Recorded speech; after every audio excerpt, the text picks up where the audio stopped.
Não, a clonofilia portuguesa tem um grande problema, que para já, é a falta de conhecimento da classe dirigente. Eu, por exemplo, a atual direção, acho que só saiu de Portugal, depois foi para isto agora, política à parte, saiu de Portugal quando foi para a Federação. Por outro lado, como não tem esse conhecimento, eu quando comecei com os pombos, em 1983, havia 7 provas de velocidade, 7 de meio fundo e 7 de fundo, ou seja, tínhamos 21 provas. 30 anos depois, temos 18, ou seja, em vez de aumentar o número de provas para ter mais possibilidade, até para participar em eventos internacionais, se eu tiver 10 provas, tenho mais possibilidade de ter melhores resultados, eu tenho só 7 para um pombo, não é? Pronto. Isso há essa redução. Comparativamente, por exemplo, em relação à Bélgica, temos melhor, mas damos 10-0 logo na primeira parte. Em termos informáticos, não devemos nada a ninguém. Temos o melhor sistema, talvez, a nível informático, das coletividades, das associações, das classificações distritais. Por exemplo, eu recordo-me que eu este ano, antes de vir embora, agora que vim no final na passada semana, tivemos que fazer à mão, que não cabe na cabeça de ninguém, as classificações dos melhores pombos para participar no campeonato da província. Quando chego a Portugal, clico no pombo e ele dá-me logo as classificações. Aliás, e até a própria associação é que o contacta, olha, você tem um pombo que pode... Ali temos que fazer aquilo tudo à mão, é inconcebível. Eles nessa parte estão muito atrasados. Outra questão que também comparativamente é a questão dos transportes. Eles transportam os pombos naquelas caixas das galinhas. Não sei se vocês já uma vez viram a solta de Barcelona. São umas caixas em plástico das galinhas que têm apenas assim uma aberturazinha para o pombo sair. Ou seja, a caixa tem cerca de 1 metro quadrado, ou 90 por 90, e tem só assim uma saídazinha. Depois tem outra questão do beberamento. Por exemplo, nós em Portugal já há uma série de anos que utilizamos... Eu vou comparar com Portugal, não comparo com o Brasil, porque o Brasil conheço pouco ou quase nada. Pronto, mas em Portugal nós já há uma série de anos utilizamos uns estrados nas caixas. Por baixo metemos uma folha de cartão e metemos um estrado. Um estrado com... Tem uns quadradinhos que permite que o pombo se agarre ali e que não anda ali. E eles lá ainda utilizam raspas. As raspas, aquela coisa de madeira, da serradura. E não utilizam isso. Pronto, é uma poeirada, uma coisa enorme. Depois nós temos, no caminhão, temos pomos as caixas e ao longo do caminhão pomos um bebedouro que permite, ou até 2 bebedouros. Sim, no meio, que eles ali não metem uns comedorzinhos azuis assim, numa caixa que a maior parte dos pombos não veem o que é que se passa ali. Pronto, nessa parte também foi uma das surpresas negativas, das decepções exatamente que eu tive em relação a isso. Agora, a competição, a possibilidade que você tem de escolha, se quer especializar na velocidade, no meio fundo, no fundo, no grande fundo, isso é o sítio indicado. É o sítio indicado. Mas tem muitas coisas, pronto, a parte informática funciona muito mal. Não tem aquilo muito desenvolvido, como deveriam ter, não tem. Pronto, só que estão no país certo. A gente, quando fala de pombo, fala da Bélgica. Se você tiver um pombo, filho do mesmo pai, da mesma mãe, um é anilhado com anilha portuguesa, outro é anilhado com uma anilha belga, outro é anilhado com uma anilha holandesa, o do belga ganha aos outros, o valor pode somar até ao valor do belga, do holandês e do português. Pronto. E, no entanto, são filhos do mesmo pai e da mesma mãe, pais da mesma mãe. Pronto, tem essa questão. É o grande prestígio que eles têm. A organização dos campeonatos são bem organizados, eles têm isso bem organizado, só que depois, digamos, o resultado final ainda está um pouco atrasado. Eu tenho que fazer as coisas a papel e estar a ver a classificação para ir... Faz ao clube que faz? Não, tem que ser o próprio clubófilo. Tem que ser o próprio clubófilo. Eu levo ao clube para eles confirmarem, depois para assinarem e para depois enviar para a Federação. Funciona muito... Há chineses, sim, os chineses, pronto, os chineses são os multimilionários ou milionários que vão lá e compram os pombos. E o que você pode dizer da sua experiência, assim, o que você acha que você está crescendo mais nesses 2 anos lá, desse conhecimento, desse contato com a Bélgica? O conhecimento que é o conhecimento pessoal... Exatamente. Não, quer dizer, a gente aprende sempre desde que queira aprender. Pronto, e como nisto dos pombos sempre gostei de saber, pronto, em termos de voar com os machos, em termos de alimentação e tudo isso, são coisas que... Agora, por exemplo, nós temos um conhecimento em relação às fêmeas que os belgas não têm. Nós voamos muito melhor com as fêmeas, aliás, eu impus, não é impor, mas criei um pombal só para fêmeas, voei à maneira portuguesa e elas tiveram excelentes resultados. ficou toda a gente ali admirado, porque os machos, pronto, os machos é classe forte, os machos, e as fêmeas normalmente ou era para fazer posição ou para coisa. Porquê?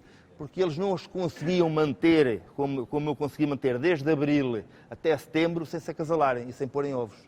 Eles ali ao fim de um mês e todo, já anda aquilo tudo acasalado, tudo com ovos, já perderam o controle de tudo aquilo, pronto. E foi essa a diferença, mas isto, pronto, isso já não é...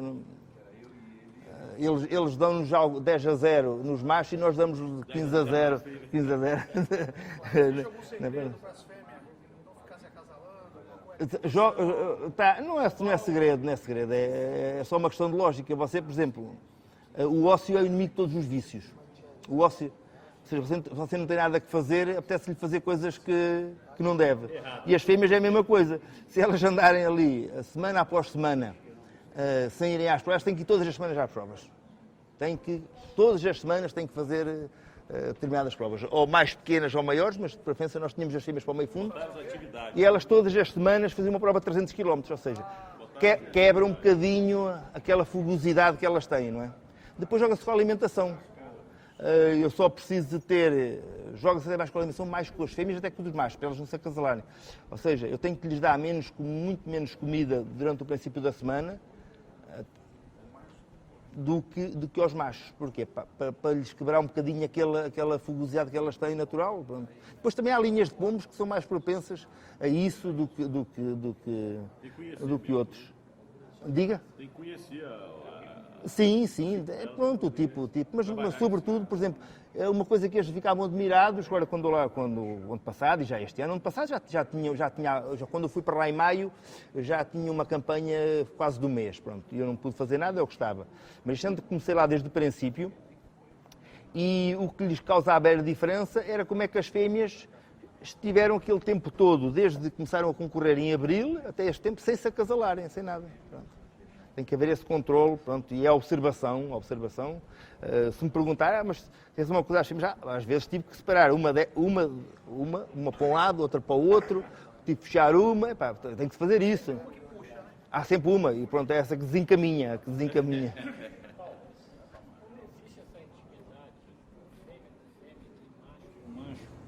Na competição, tem alguma particularidade em questão de enviar um e segurar o outro? Normalmente há uma que quebra em relação à outra. Uma que quebra em relação à outra. E como eu cheguei a fazer, e às vezes funciona, mas nem sempre funciona. É quando há duas fêmeas, e que já é tarde para resolver as coisas, até porque quando já deu por ela, uma até já estava aberta e ela até vai pôr nos próximos 2-3 dias. Olha, meta-lhe num ninho, e metem-lhe 4 ou 5 ovos e elas acabam às vezes até as duas por vir bem. Mas normalmente quebra uma em relação à outra. Uma quebra em relação à outra. E depois quando elas começam com esse hábito é complicado tirar-lhes esse hábito. Os machos também acontece, mas os machos não é tão simples. Porquê? Nos casos de machos vivos, os machos cada um tem o seu ninho. Cada um tem o seu ninho. No meu caso em concreto, os pombos não estão fechados, mas estão estão na frente do ninho. E eles estão sempre ali naquela coisa de não deixar que vá o vizinho, que vá outro. Eles são muito aguerridos. Eles são muito aguerridos. Se tiver 15 ninhos, 15 machos? Sim. 15 machos. Mas não ponha 15 machos no mesmo pombal. Não ponha 15 machos. Se tivesse sítio para 15, meta só 12. Se tivesse para 16, meta 13. Deixe sempre algum espaço, até para jogar às vezes, por exemplo. Não, nunca mais. Não. Como? Morobá que a gente fala é um macho namorando o outro. Não, isso é melhor tirar um. Aquele que é mais fraco é tirá-lo. Porque a gente aqui às vezes tem costume disso. Você tem 15 casou, tem 20, 30 pontos. Não, ali é assim. Ali são, por exemplo, no Pombal, num Pombal tínhamos 12 machos. 12 machos só. Só 12 machos. Macho, melhor, mais espaço, melhor? Sim, mais espaço. Ele tem que ter ali um território, os ninhos têm 70 de largura. Tem 70. São assim fundos assim, talvez esta profundidade, e são divididos ao meio. E o macho está naquela parte, na parte central, na parte da frente. Como? Sim, e ele defende ali o território dele, sim. Ora bem, nós tínhamos 30 e poucas fêmeas e 30 e poucos machos. Mandávamos os pombos todos a cada prova. Mas, por exemplo, os machos só faziam a velocidade e as fêmeas só faziam o meio fundo. Por exemplo, eu mandei para uma prova de, como é que se chama a prova? Toul, 615 km, fui só enviar um pombo. Só fui à colheita só com um pombo. Por exemplo, uma outra prova de fundo, já não me recordo qual foi a prova, também na casa dos 600 km, mandei só 6 pombos. 6 pombos. Porque em Portugal, e eu julgo que aqui assim, contam os pombos dos 2 primeiros classificados pelo Colombófilo, não é? Para o campeonato. Ali, como não há aquele campeonato do campeão geral, da coleteada, eu posso chegar lá e só mandar um pombo. É um pombo que foi só servir para as apostas, para a aposta, digamos, e para o palmarés do pombo, mais nada. Não era para jogar para qualquer campeonato. Portugal você voava fêmea e macho? Quando tinha tempo, tive com fêmeas e machos. Mas depois só nos últimos, talvez, 5 anos... No mesmo sistema que você voa hoje lá, não? Sim. É só com algumas nuances em termos de mostrar ou não mostrar o pombo, quando é que se agarra no pombo e quando é que se incesta. E as provas são um pouco diferentes. Nós, enquanto que ali na Bélgica, na maior parte dos casos, os pombos fazem umas médias elevadas, 1400, 1600, pronto, ou seja, na casa dos já 90 km/h. Em Portugal, onde eu estava, que eu moro perto de Coimbra, e as soltas para ali são sempre de sul para norte. E na maior parte dos casos, o vento é de norte, vento contra. 1100, 1150, 1200, pronto, é esta. As fêmeas sempre se predominavam na frente do macho? Assim, achei mesmo em Portugal, sim. Agora não sei, com alguma aprendizagem que fui tendo nestes 2 anos com os machos, já. Agora o problema é assim, eu em Portugal não era profissional dos pombos, embora perdesse muito tempo com os pombos, não era profissional. E tinha que voar fêmeas e machos e depois ir para trabalhar, torna-se impossível. Pronto, eu optei pelas fêmeas.